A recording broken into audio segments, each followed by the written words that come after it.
투자해서 돈을 버신 분도 돈을 잃으신 분도 이 사연이 도움이 되었으면 합니다.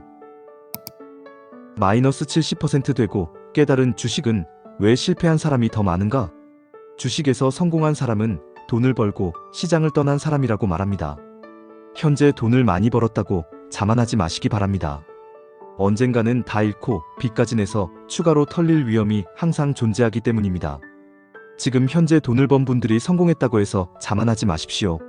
실제로 몇십억을 벌었다가도 깡통이 된 분들이 이 시장에 남아 있습니다. 왜 주식시장에서는 성공한 사람이 10% 남짓인데 실패한 사람이 90%나 될까요? 수학적으로나 논리적으로 모순입니다. 데이트레이더가 아닌 이상 수수료와 거래세가 많이 나가는 것도 아닙니다. 제 경우 매매 비용이 얼추 3억 정도 나갔습니다. 주식을 간단히 요약하면 하나의 진리가 생깁니다. 예를 들어 주식이 1만원에서 5만원까지 움직인다고 가정해봅시다. 종합지수를 무시하고 한 종목만 존재한다고 가정합니다. 어떤 사람이 주식을 시작합니다. 기초 지식도 없고 경험 많은 사람도 없습니다. 신문이나 책에 의존하게 됩니다. 주식하면 돈 번다는 소문을 듣게 되는 시점은 아마도 그 종목이 4만원을 넘었을 때일 것입니다. 여유돈으로 주식을 삽니다. 그리고 거의 5만원이 되었을 때 팔아서 수익을 얻습니다. 아주 잘한 것입니다. 그러나 그때부터 흥분하게 됩니다. 몇 달 후 주식이 다시 4만원으로 떨어집니다. 자신이 매수해서 수익을 냈던 가격에 대한 확신을 가지고 다시 매수합니다. 하지만 주식은 계속 떨어져 3만원까지 갑니다. 자금을 더 융통해 물타기를 하게 됩니다. 그 후로 주식은 지속적으로 하락하며 1만원까지 떨어집니다. 더 이상 떨어지지 않지만 올라가지도 않습니다. 1만원대 가격에 1년 이상 횡보하고 가끔 1만 5천원까지 오가지만 결국 지쳐서 1만 5천원이 넘었을 때 팔고 맙니다. 영원히 주식은 오르지 않을 것이라는 생각에 지배당하기 때문입니다. 이것은 장기 투자자의 초기 실수입니다. 이러한 실수만으로도 주식에서의 실패는 재기불능의 상태에 빠질 수 있습니다. 앞으로의 고난은 헤아리기 어려울 정도로 많기 때문입니다. 그 다음에는 공부를 시작합니다. 날밤을 새우며 주식에 몰두하게 됩니다. 그러나 투자할 때마다 시행착오를 겪습니다. 스윙도 하고 데이도 하고 스캘퍼도 해보지만 그런 것들은 장기 투자보다 더 어렵습니다. 나중에 결론을 하나 얻게 됩니다. 주식은 소자본으로 실력을 키우고 원금 대비 수익률을 올려야 한다는 진리를 깨닫게 되는 것입니다. 예전에 생각 없이 까먹은 돈만 지금 있다면 충분히 재기할 수 있었을 텐데 하는 후회도 해봅니다.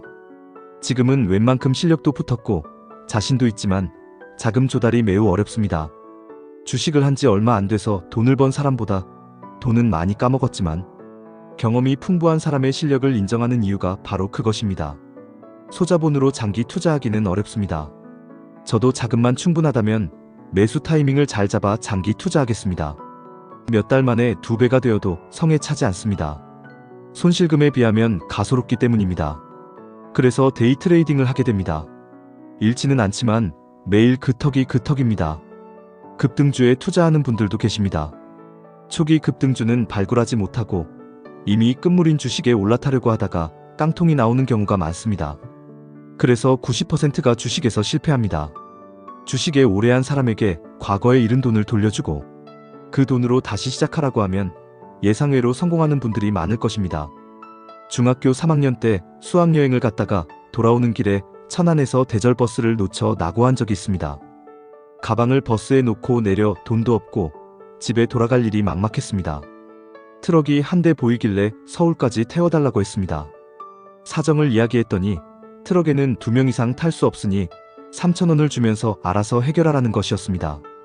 돌아다니다가 택시가 한 대 서 있길래 또 사정 이야기를 했습니다. 그분도 고맙게도 돈을 안 받고 서울까지 태워주셨습니다.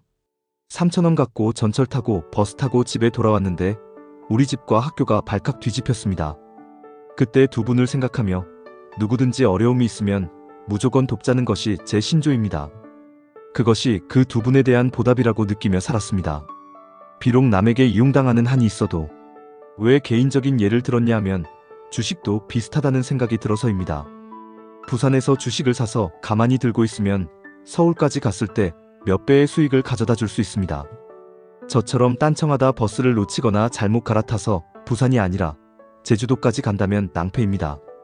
더 빨리 가려고 비행기나 배를 탈 수도 있지만 방향 감각을 잃고 말입니다. 어찌됐든 운명은 결정된 것 같습니다. 지금은 모두가 악조건입니다. 이런 악조건 속에서도 10%는 살아남는다고 하니 이를 악물고 열심히 할 수밖에 없을 것 같습니다. 주식 투자자의 10% 성공, 90% 실패는 이미 실패한 사람들 중에 패자 부활전이라는 생각을 합니다. 약간의 장기 개념으로 보면 실패하지 않고 성공한 사람은 아마 이 10%에 끼지 못할 것이라는 게 제 생각입니다. 우리 아버지의 주식 이야기. 정말 슬픕니다. 저는 1999년 벤처붐이 한창일 때 주식에 손을 대기 시작했습니다. 그때 1년이 채 안 돼서 2천만 원을 까먹고 손을 털었습니다. 2천만 원은 제가 직장 다니면서 매달 50만 원씩 적금 넣어서 모은 돈이었죠. 그땐 정말 돈이 아까웠고 대박 한 번만 걸리면 만회할 수 있다는 어리석은 생각을 했지만 결국 돈이 없어 그 기회를 놓쳤습니다. 뒤돌아 생각해보니 좋은 경험을 했다고 생각했습니다. 그 후 주식에 대한 관심은 있었지만 직장 생활에 충실하던 중 올 초 아버지께서 정년퇴직을 하시고 주식에 손을 대기 시작했습니다. 저와 어머니는 주식에 대한 경험이 있으니 적극적으로 말렸습니다. 참고로 제 어머니는 1999년에 1억 3천만 원까지 벌었지만 결국 그 돈도 다 잃었습니다. 그래서 아버지께 주식을 하신다 했을 때 두 손 들고 말렸습니다. 아버지는 은행밖에 모르시는 분이었고 주식에 대한 지식은 빨간불이 오르면 오른 거고 파란불이 오르면 내린 거라는 정도였습니다. 올 초장이 좋았던 덕분에 아버지는 800만 원 정도 벌었습니다. 하지만 제가 보기엔 안타까웠습니다. 아버지께 조언을 구하시면 저는 그냥 하지 마시라 말씀드렸고 종목 추천을 할 때는 하나석화, 삼성물산, 기아차, 한국통신 등을 추천해드렸습니다. 물론 올 초장이 좋았기에 오르지 않은 종목이 거의 없었지만 제가 추천한 종목들은 무척 올랐습니다. 그러면서 제 마음속에서 뭔가 꿈틀거리더군요. 만약 제가 했더라면 최소 200% 이상은 벌었을 텐데 하는 생각이 들었습니다. 경제신문에 눈이 가고 주식 사이트를 뒤적거리며 한 달 가까이 망설였습니다. 다시 해볼까? 아니야, 주식은 모르고 사는 게 좋아. 그러다가 결국 1,000만 원의 종잣돈을 구해서 시작하게 되었습니다. 다시 시작하면서 제 자신에게 다짐했습니다. 절대 부실주, 급등주, 투기주는 하지 말자고. 큰 손실은 없었지만 수익도 나지 않았습니다. 조급해지더군요. 1,000만 원이 제 돈이 아니고 대출받은 돈이었으니까요. 빠른 수익을 요구했습니다. 제가 신용이 좋기에 은행에서 연 9%로 빌렸습니다. 물론 대출받아 빚이 생기면 안 된다는 걸 누구보다 잘 알고 있었지만 이상하게 자신감이 생기더군요. 물론 그 뒤에 불안함도 있었지만 어쨌든 우량주로 수익이 나지 않자 다른 데로 눈이 돌아갔습니다. 광덕물산을 보게 되었는데 뭐하는 회사인지도 모르지만 사고 싶은 충동이 생겼습니다. 하지만 사지 않았습니다. 1,600원짜리가 연일 상한가를 치더니 6,000원을 넘어가더군요. 속이 쓰렸습니다. 그러다 우연히 쌍용차를 보게 됐는데 하한가더군요. 하한가 잔량도 많았고 그때도 이상하게 사고 싶었습니다. 하지만 사지 않았습니다. 4,500원짜리가 18,000원까지 올라갔습니다.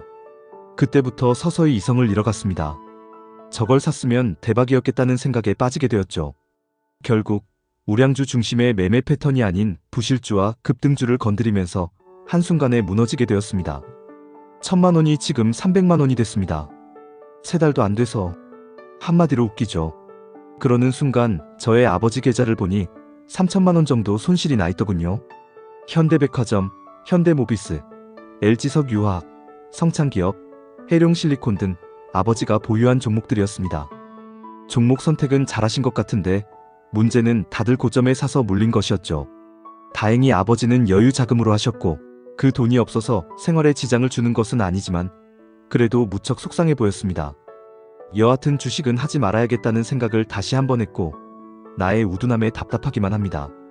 영상을 보시고 구독, 좋아요 눌러주시면 제게 큰 힘이 됩니다.